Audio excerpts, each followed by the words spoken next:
left the baby shower. Now I'm on my way back home to choir practice. And I think we're practicing, excuse me for always doing that to y'all. I think we're practicing about 2 hours because I think this is kind of, sort of the dress rehearsal. So, wow, I'm exhausted, but it was a good baby shower. You got to meet Leslie, and I got there early to help them get their tables fixed and everything. So I looked, and she was sitting over at a table by herself, just crying her little eyes out.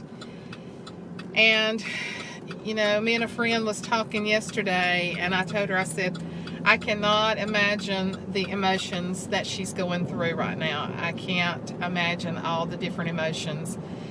So, got 2 babies in her. One has passed away, and one the other one, sweet Hattie, they've had some concerns about. But we are trusting in God.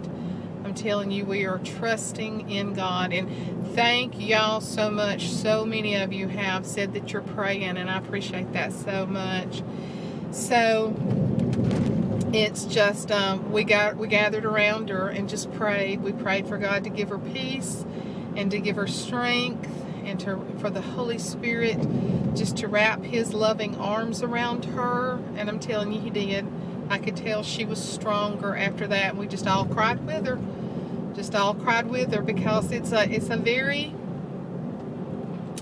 it's a difficult thing. It's just a difficult thing. You know, there are things that happen to us on this earth that I don't think we're ever going to understand this side of eternity. I really don't. There are things just like when you have twins inside of you and one passes away, or, you know, there's many people that have lost their babies and you know, I guess what you realize when you've been through like something like this, and I always think this way anyway, but never take for granted a healthy baby that's born. Every time that you hear that little set of lungs open up and start crying, that is yet another miracle from God. So we don't ever need to take that for granted. And please just continue to remember Leslie and Hattie, because I'm going to tell you something. After talking with so many of y'all and seeing your prayers and stuff that you post for each other, I'm going to just tell you, the Facebook page, Let Your Light Shine, it touches my heart, because a lot of you were writing me, and I didn't feel like that I could be everything to you, and I don't mind it. A lot of you still write me, and that's fine.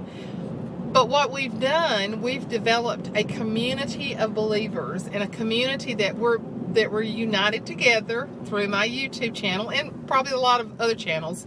We probably share a lot of the same channels. But I am just so thankful, because some of you live alone.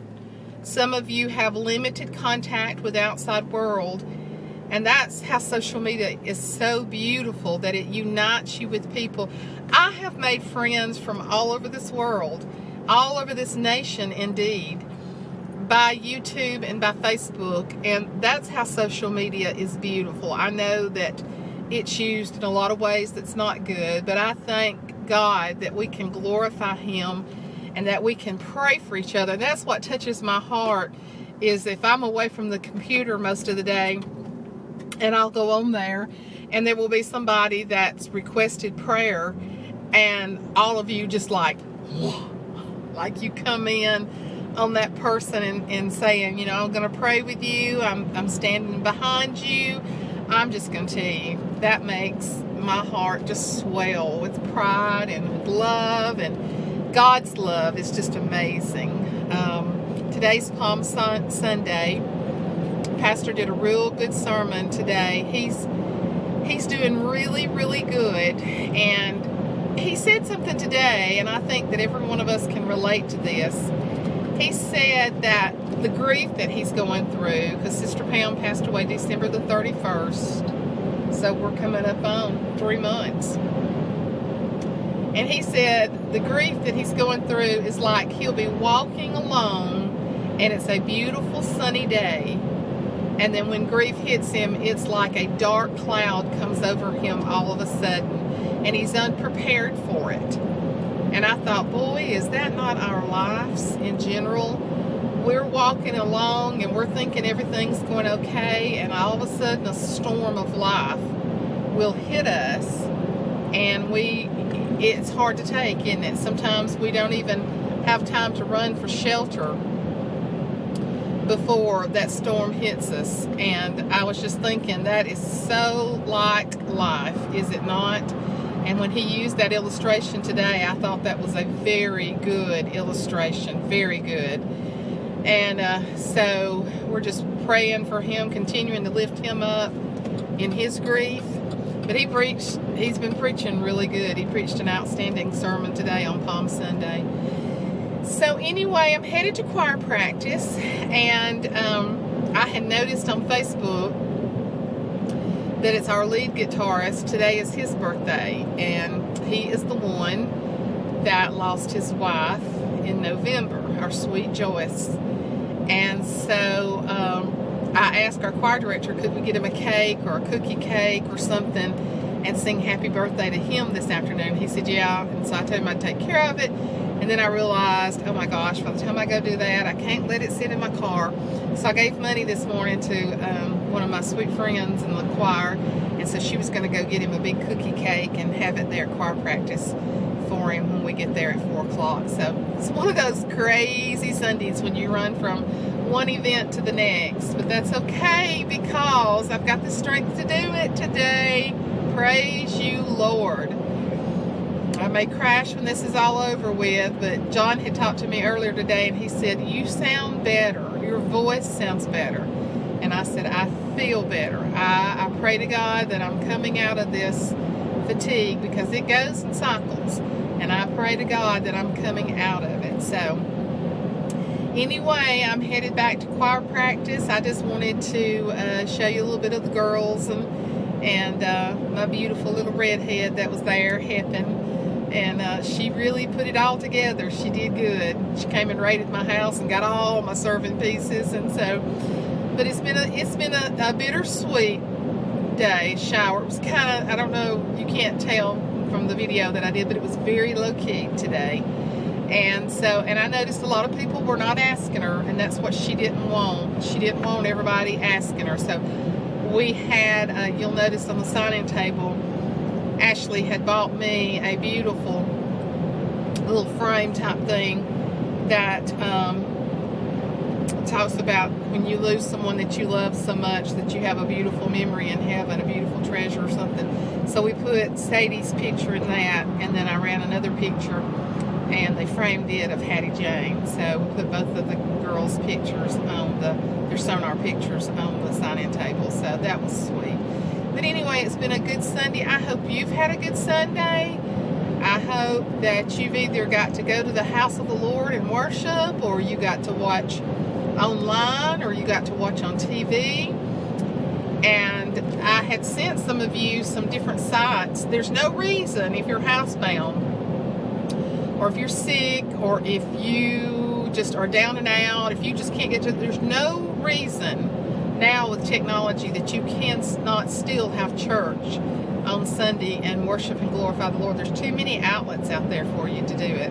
And what's so good is that you can access so much of that any time, any day of the week. So praise the Lord for that. But we had a good service today. And but I'm going to get off of here because I'm rambling. Y'all know I can do me some talking. Woo! John's not in here to make fun of me. And that man had rather tease me than do anything else in the world. And for years, I didn't understand it when we first got married. And I'd get so mad at him. I'd think, he's been so mean. And then I'll look, and he'll be smiling with that dimple shining. I know he's just ruffling my tail feathers, and I let him sometimes. So, but anyway, I'm headed back to choir practice. It's been a beautiful day here in Alabama. It's cold. It's 52, but the wind's just blowing. And so we've had a little cold snap. And so I'd had the air conditioner on at the house, and then I Had to turn it back over to heat last night because it got down in the low 40s. So, but anyway, tomorrow I take Mother to the eye doctor, and I pray that her good eye is, she says her vision is changing. So she's had a hemorrhage in one eye, and so we're seeing my eye doctor tomorrow because I can really talk to him. And then Tuesday's her birthday. We're not going to do anything big. She didn't want to, so me and her probably just do some stuff. That's what she'd rather do anyway. So I don't know what I'm going to do with her this week. Take her shopping, take her out to eat, something, just spend some time with her. So she's like, I don't want no big party. And I said, well, I won't give you one this year, but next year when you turn 90, just look out, because we're going to have a party. So she's a sweet, sweet lady. So, but I really am getting off this time. I really am. So I know these cars going by me going, who's she talking to? There's nobody in that car with her. I really am going to get off this time. I love y'all. I appreciate you more than you'll ever know. Y'all write me some of the sweetest messages. I'm just telling you, I'm blessed. I'm humbled by your love, by your concern, by your prayers, and I'm blessed to have you. I truly am. So I love y'all, and have a good rest of the evening. And you will, because by the time you see this, your evening will already be over. Isn't it funny, some of the things we say over here? Bye. I'm leaving. Bye. Love y'all.